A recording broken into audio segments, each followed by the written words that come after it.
Please open in your learning workbooks to page 104. Section 7.3, Simplifying Radical Expressions. Our first learning objective is to use the product rule for radicals. The product rule for radicals says, if the nth root of a and the nth root of b are real numbers, then the nth root of a times the nth root of b equals the nth root of the product ab.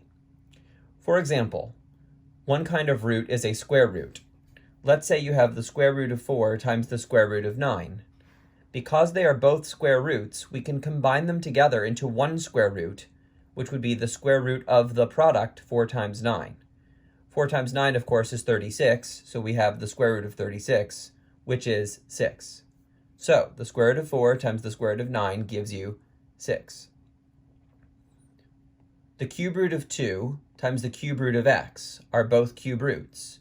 Therefore, we can combine those two radicals into one, the cube root of the product 2 times x, which can simply be written the cube root of 2x. Now, before we move on, I want to take one more look at this first example here. There's more than one way to determine the answer for this problem, and it gives a sense of why the product rule for radicals is valid. We know that the square root of 4 is 2, and that the square root of 9 is 3, and if you multiply 2 times 3, you get 6. So we're actually seeing that there are two different ways of combining those two radicals together. Of course, not every radical can be square rooted so easily, which is why the product rule for radicals is so helpful and important.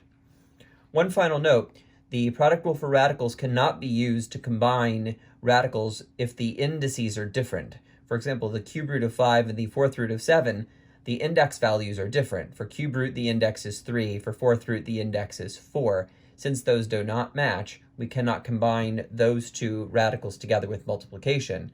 We would simply leave them as the cube root of 5 times the fourth root of 7.